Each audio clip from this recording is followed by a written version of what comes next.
May the 29th, 1999, Senator Bola Ahmed Tinubu went into a social contract with the people of Lagos State when he assumed duty as the head of government of the state. That day, he made a promise to pursue vigorously a policy of rolling back the frontiers of poverty and uplifting the quality of life of the people in the quickest possible time.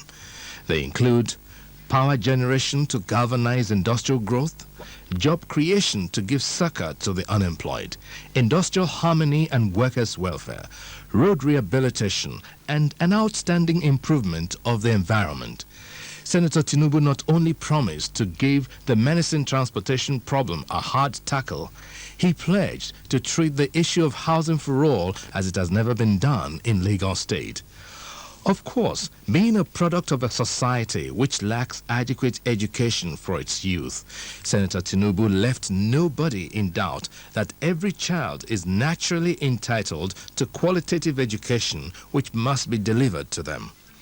Healthcare, agricultural development, rural development, as well as promotion of commerce and industry and proper dispensation of justice were also included in the contract.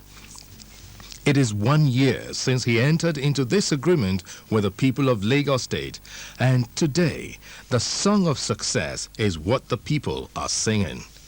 This is because, armed with a people-oriented blueprint and having assembled a competent team to transform his vision for the state into reality, Governor Bola Tinubu embarked next on a far-reaching restructuring of the machinery of government to enhance its capacity to meet up with the challenges of public service in a new millennium. As a prudent and successful accountant, Governor Tinubu realized on assumption of office that a solid financial base is a necessary condition for the successful implementation of programs. He thus immediately put in place internal control mechanisms.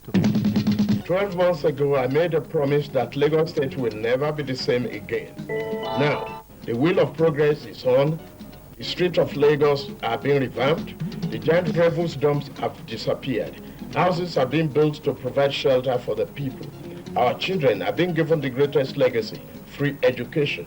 Health services have been moved to the coastal areas, including emergency ambulance services for the people, with the first 24 hours of free emergency medical services and more drugs in the hospitals. 15,000 people have been employed under the job creation program. Power facilities are on standby to banish darkness from Lagos homes and industries. Security has been tightened to make us sleep better at night. Our courts are being refurbished and equipped. To enhance the administration of justice, the wheel of progress is rolling on, but the job has just begun. Lagos State, I promise.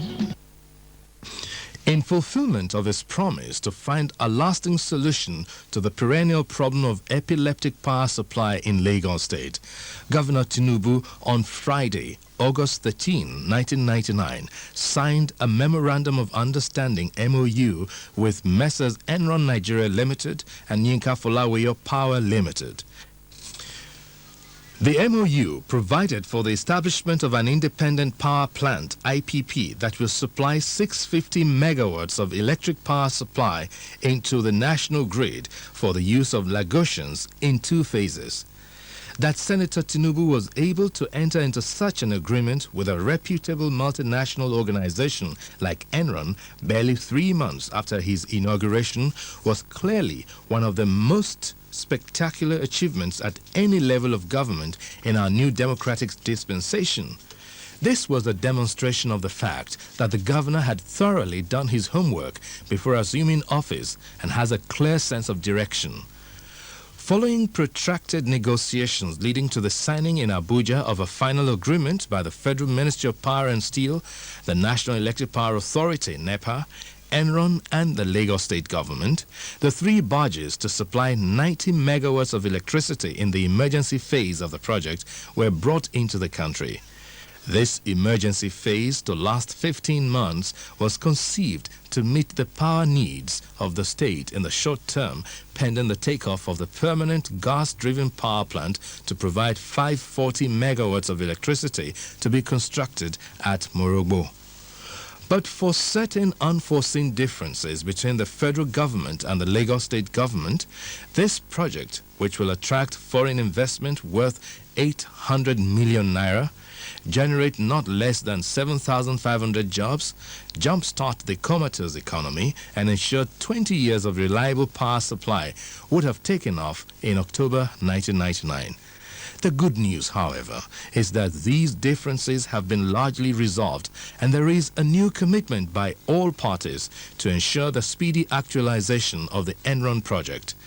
The initiation of the idea, which is unprecedented in the country's history, as well as its pursuance to the present advanced stage, is nevertheless a significant achievement of the Tinubu administration. It is obvious that because of the Lagos State IPP project, the energy sector in Nigeria will never be the same again. One of his promises was to create a minimum of 10,000 jobs to give succor to the unemployed in the first year of his administration. It is heartening today that the painstaking, focused, and careful planning of this administration regarding its job creation and poverty alleviation program has begun to yield dividends. Apart from giving jobs to over 16,000 jobless citizens between May 1999 and now, this administration was the first to create job registration centers in all the divisions of the state to serve the twin purposes of registering all unemployed youth in the state, thus placing the government and the public in a position to have a census of the unemployed in a data bank, as well as serving as job placement centers for employers of labor in the state and indeed the nation. A breakdown of the over 16,000 so far employed shows that 2,500 university and polytechnic graduates were absorbed into the state civil service. 2,500 were employed as highway managers, while the private sector participation PSP in refuse collection scheme has created jobs for about 10,000 people in all the 245 wards in the state.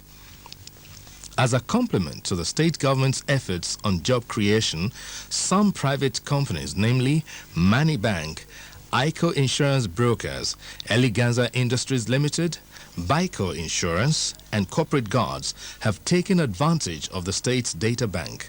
A large number of registered job seekers in the state have also been screened to be trained by the Nigerian Police Force into the Spy Corps. Apart from creating new jobs for the previously unemployed, the Tinubu administration in the last 1 year has guaranteed industrial harmony in Lagos State by paying adequate attention to the welfare of workers. Unlike what obtained in most of the other states, the administration was able to prevent any disruptive industrial dispute during this period. Determined to avoid being distracted by genuine and/or politically induced crisis, the Tinubu administration, to its credit, ensured that the state workers were paid their increased minimum wage as it obtains at the federal level. It is a credit to the government's prudent management that though the state wage bill rose astronomically from 175 million naira to about 700 million naira monthly on its assumption of office, the workers are not being owed any arrears of salaries. With this good disposition towards workers, the governor had the moral ground last year to call on primary and post-primary school teachers who had been on strike for over 3 months to go back to classes, a call which they heeded. He also worked hand in gloves with the federal government to ensure that salary arrears owed the teachers were paid. It is also on record, to the credit of Governor Tinubu, that the leader of the State Workers' Union, Comrade Ayodele Akele, sacked by the previous military administration, was reinstated on July 1, 1999. In a bid to boost the morale of employees of the state, Governor Tinubu last December approved the payment of end-of-year bonuses to civil servants. In what the trade union leadership in the state described as an unprecedented development, each civil servant received 25% of his or her take-home pay as end-of-year bonus. Similarly, during the public presentation of the first set of beneficiaries of the job creation scheme in April, the governor announced a sharp increase in salaries of street sweepers from 2,500 naira per month to 4,000 naira monthly. Nobody who has lived in or visited Lagos regularly in the last 1 year can deny that a drastic transformation has taken place on roads in the state during the period.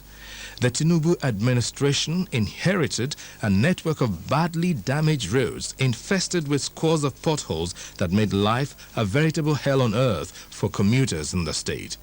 There was little the government could do about the condition of the roads initially because it came to power during the rainy season when no meaningful road rehabilitation effort could be carried out.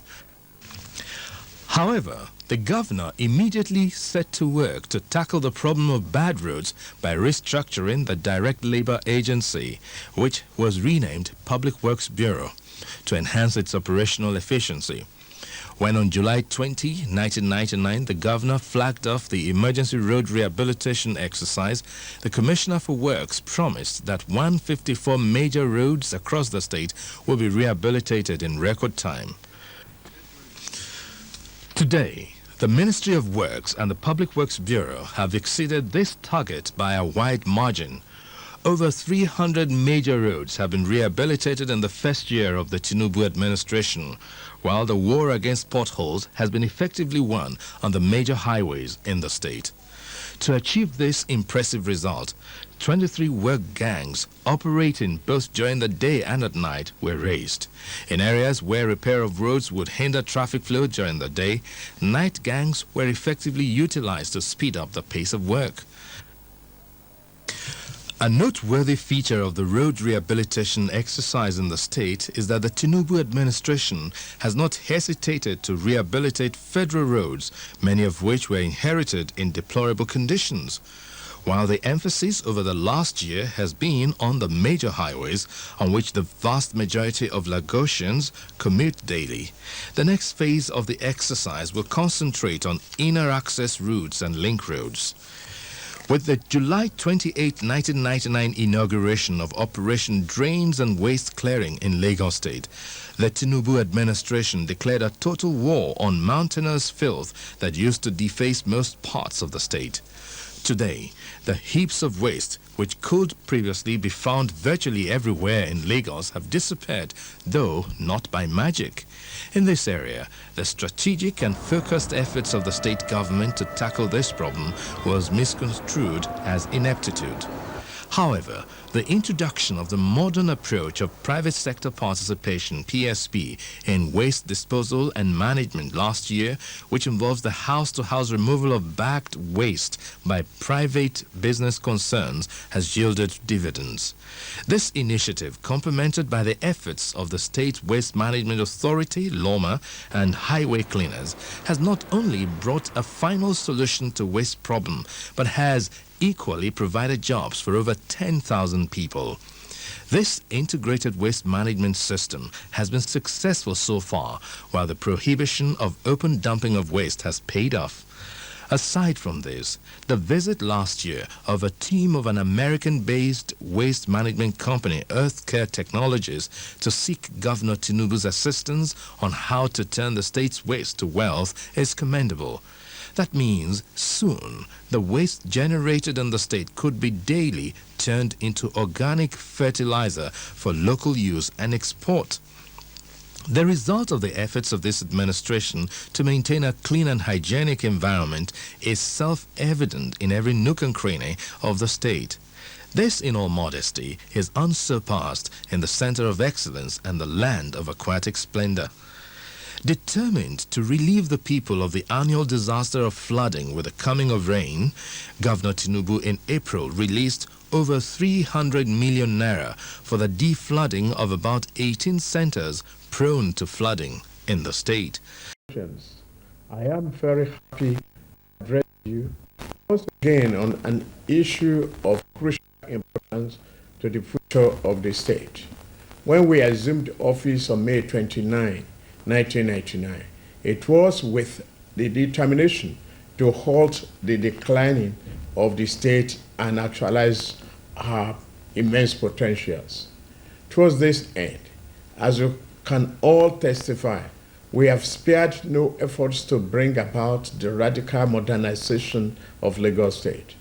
Our fundamental and far-reaching innovations have produced impressive results in virtually all sectors, including health, education, housing, road construction, rural development, energy supply, transportation, and traffic control, among several others. I am indeed proud to say that it is no longer business as usual in Lagos State, particularly in the public service. Through our comprehensive computerization program, for instance, the process of governance has become more efficient and productive. Consequently, our finances have become more transparent. Several loopholes for revenue leakage have been eliminated.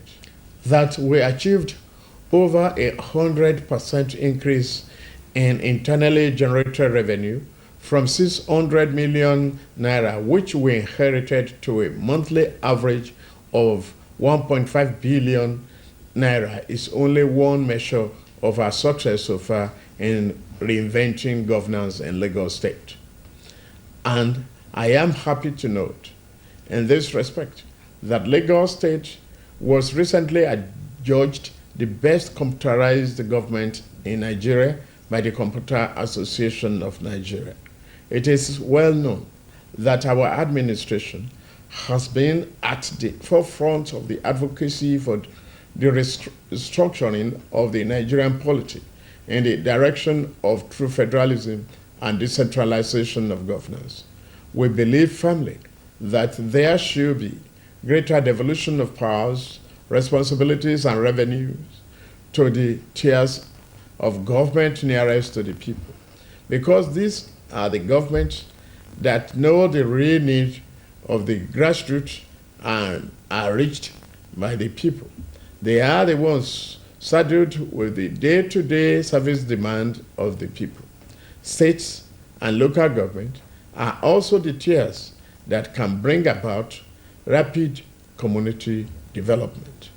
We have, however, not been content only to advocate greater decentralization from federal to the states and local governments. Even as we continue to strive to achieve that goal, we have never relented in our effort to enhance the efficacy of governance in Lagos State. As I said earlier, we are beginning to realize in the state our vision of a more responsible, proactive, efficient, and effective public service. It is only such a public service machinery that can properly play its role in creating the requisite framework to enable the private sector to serve as an engine of economic growth for the benefit of all. We are, however, also very conscious of the fact that whatever vision and dreams we may have at the state level cannot be translated to reality without an effective and responsive local government system at the grassroots. Towards this end, I signed into law on Monday, 4th October 1999, the Local Government Administration Law of 1999. This provided guidelines for the structure and effective administration process at the grassroots level. At no time were we under the illusion that this law was sufficient to bring about people-oriented local government system that we desire. Indeed, the truth is that the local government system which we inherited was unwieldy and alienated from the people. Most of the local governments were too large to make any impact on the ordinary man in the locality. As a result, they were unable to effectively manage their human and material resources, and the people were the losers. The incessant agitation for the creation of more local government areas in the state since we assumed office testifies to the fact that the present system does not meet the desire and aspiration of Lagosians. The structure on the ground is such that it can easily frustrate the efforts of even the most committed and sincere local government administration. Rather than serving as vehicles of grassroots service delivery, local government as presently constituted in Lagos State are actually obstacles to good governance and effective service delivery to the people. Our government, therefore, took decisive steps to respond to the massive clamor for the creation of more local governments in the state, as well as fulfill our own desire to modernize grassroots governance in the interests of our people. Towards this end, we set up a committee for the creation of additional local government councils in the state on December 3rd, year 2001. The committee collated memoranda from members of the public and especially communities desirous of having new local governments. The committee has done their job in collating and evaluating the various popular demands. These were harmonized and forwarded with recommendations to the Lagos State House of Assembly. The Assembly has done its own job by deliberating on the committee's report and conducting further public hearings. The Lagos State House of Assembly has approved the creation of additional 37 local governments out of those recommended by the committee. The Lagos State House of Assembly's approval is now subject to a final endorsement of the people by way of referendum. The creation of new local governments is a sensitive issue which must be handled in conformity with the constitutional and democratic norms. The relevant organs of state having played their part, the ball is now in the court of the people. A referendum on the proposed new councils will therefore take place next Tuesday, May 21st this year. To enable our people participate actively in this very important constitutional and democratic process, our government has therefore declared Tuesday, May 21st, year 2002, this year, a work-free day in Lagos State. I urge every resident, community leaders, and people of Lagos State to turn out massively to discharge their civic responsibilities by voting yes or no to the creation of additional local governments. I must call on all communities and their leaders that have called for the creation of these new local governments to mobilize their people towards the referendum. Various voting centers are being announced by the state's Independent Electoral Commission. What we have planned is a revolutionary transformation of our local government system. The new local government structure that will emerge after next Tuesday's referendum will set the pace in community transformation and economic development in our country, Nigeria. We intend to put in place local government structures that will, for the first time, be truly local and be truly government. With less territorial coverage than what obtains now, the new local government system will guarantee the effective presence of government in every community in the state. The ordinary man on the street will be able to relate to these councils, which will be brought much closer to them. As a result of their proximity to the people, they will have no choice but be more responsive and responsible to the people they were elected to serve. It will be easier for communities to hold the envisaged new local councils accountable for their actions or inactions. Since they will be much more compact, the new councils will have less cumbersome bureaucracies. This will not only save costs, it will enhance their operational efficiency. Furthermore, through a special cost saving scheme to be put in place, the cost of running each local government will be specifically pegged at not more than 30% of their total revenue. As a result, the bulk of their revenue will be available for service delivery and other developmental projects of their respective localities. The new local government structure being proposed will also have a beneficial overall impact on the revenue profile of the state. For one, the new councils will have an effective internal control system and better capacity to manage and generate revenue internally. It is therefore clear that you will, next Tuesday, be taking part in making a momentous decision that will be a major milestone in the history of our state. Nobody can rationally fault the fact that this state needs and deserves more local government councils. We are the most heavily populated state in the country, and governance is essentially about people, meeting their needs, enhancing their welfare and security, solving their problems. We must continue to do everything to bring development close to over 15 million people who inhabit Lagos State. You deserve no less.